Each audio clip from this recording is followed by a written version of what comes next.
Espíritu Santo. Amén. Alabado sea nuestro Señor Jesucristo. Sea por siempre bendito y alabado. Queridos hermanos, celebramos el Día del Señor, acudiendo anhelantes al encuentro de Dios,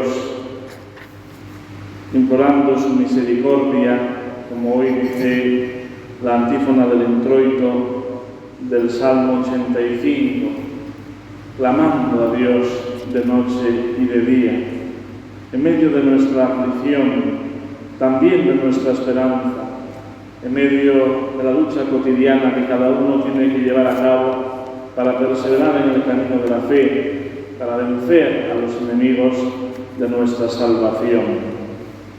Y hoy el tema central que nos presenta nuestro Señor Jesucristo en el Santo Evangelio es precisamente una lección sobre la humildad.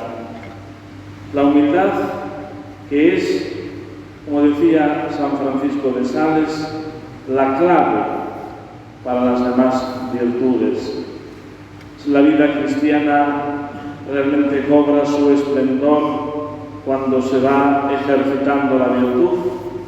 No podemos verdaderamente ejercitar ni las virtudes teologales que Dios nuestro Señor nos dio en el Santo Bautismo, como las virtudes cardinales que con la ayuda de Dios hemos nosotros de fortalecernos, de esforzarnos en adquirir, si no entramos por esa senda de la humildad, que nos hace reconocernos tal cual somos ante Dios y ante los hombres, y por tanto siempre mendigos de su perdón, de su bondad, de su misericordia.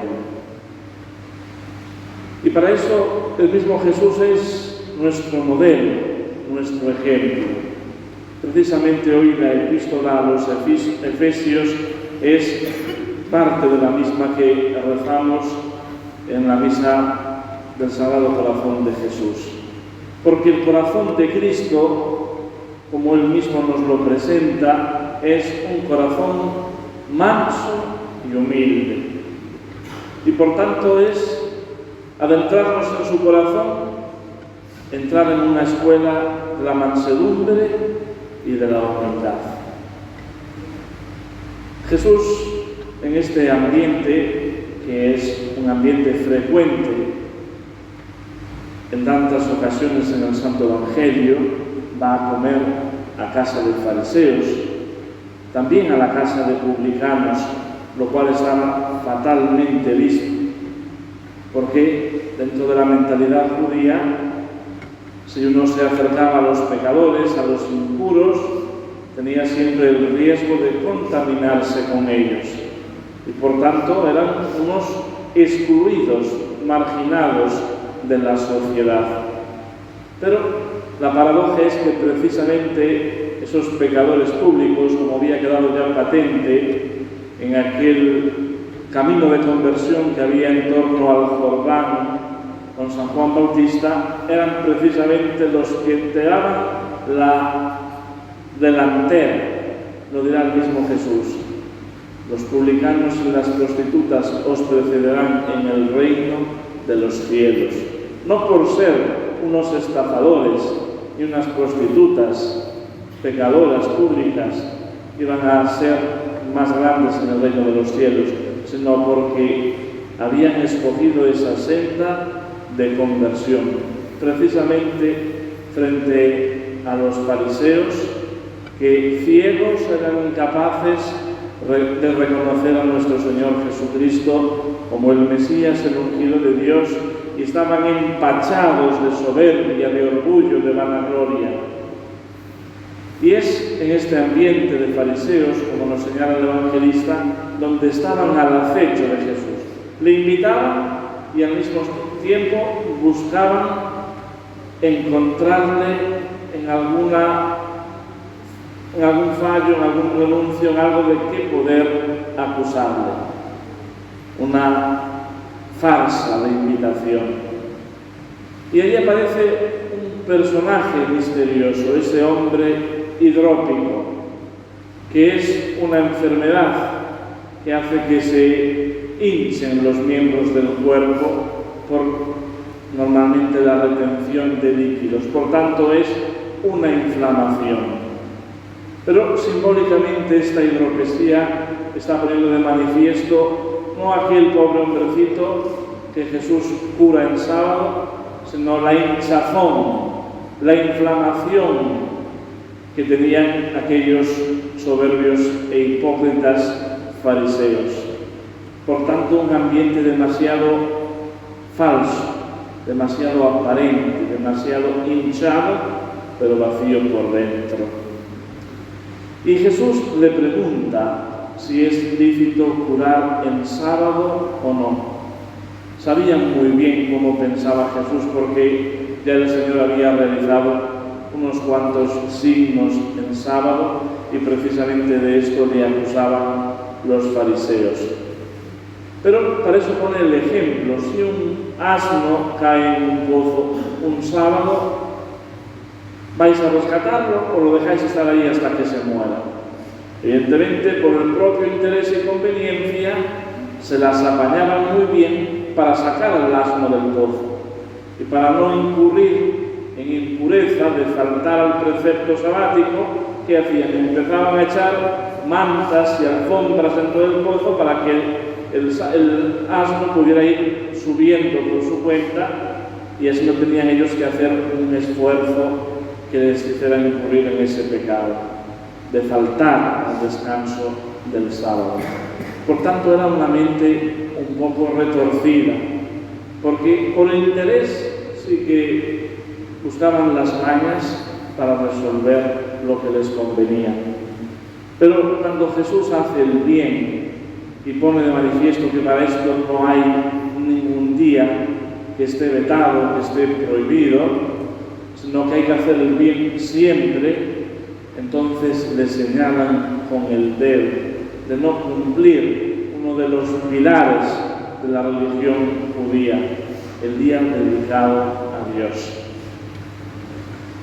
Y entonces, en ese ambiente, como decía, inflamado por la apariencia, por la hipocresía, nuestro Señor ve que hay unos personajes que rápidamente miran dónde están los puestos principales para coger los mejores bocados o para creerse más importantes, y entonces se van acomodando. Pero él dice que esto no es lo propio de los discípulos, porque precisamente nuestro Señor vino a escoger el último puesto. Se hizo siervo, se hizo esclavo. Él mismo nos dice: yo estoy en medio de vosotros como el que sirve. Y en una de las parábolas, cuando nos dice el Señor: dichosos aquellos siervos que estén esperando a su amo a la primera vigilia, a la segunda vigilia, a la tercera vigilia, cuando llegue su amo, los hará sentar a la mesa y él mismo los irá sirviendo. Y es Jesús que nos pide a nosotros cumplir nuestra misión de ser, en definitiva, siervos inútiles, que hacemos lo que tenemos que hacer, pero porque él mismo se ha hecho servidor y esclavo de todos. Por tanto, esta enseñanza que hoy nos trae el Señor en el Evangelio es su mismo ejemplo, no una teoría, no algo que tengamos más o menos que imaginarnos, ¿y esto cómo será?, sino que hemos visto de forma acabada en Jesús cómo hemos de cumplir y de vivir esto. Él señalará en muchas ocasiones esta hipocresía, esta levadura de los fariseos, la levadura que hace que aumente el pan, pero es la apariencia, es lo externo. Dentro la masa parece más esponjosa, tiene menos consistencia.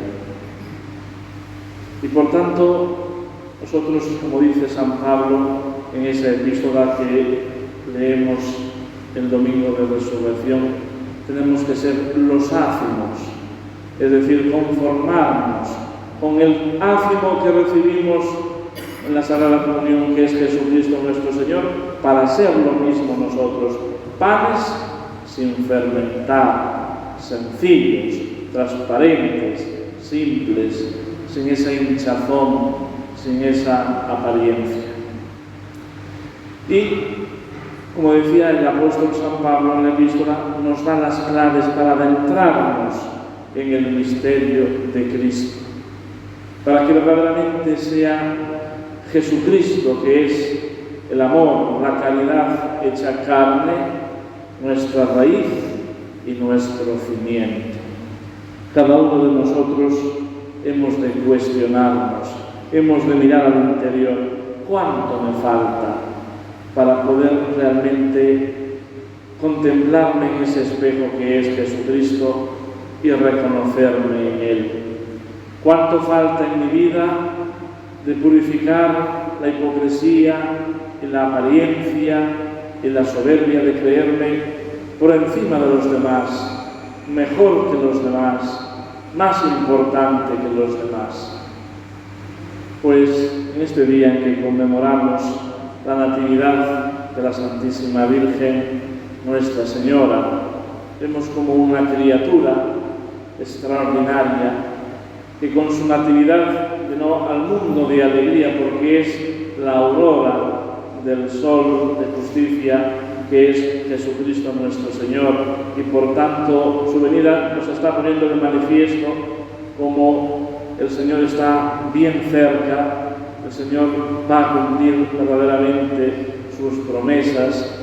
Pues en María vemos pureza, transparencia, bondad, claridad, todas esas virtudes que Nuestra Señora nos presenta en su vida y que ya está resplandeciente y luminosa para siempre en el cielo, son para nosotros un ejemplo, un modelo a seguir. Pidamos a Nuestra Señora que ella vaya educando nuestro corazón para que nos acerquemos al corazón de Cristo, que es manso y humilde. En el nombre del Padre, y del Hijo, y del Espíritu Santo. Amén.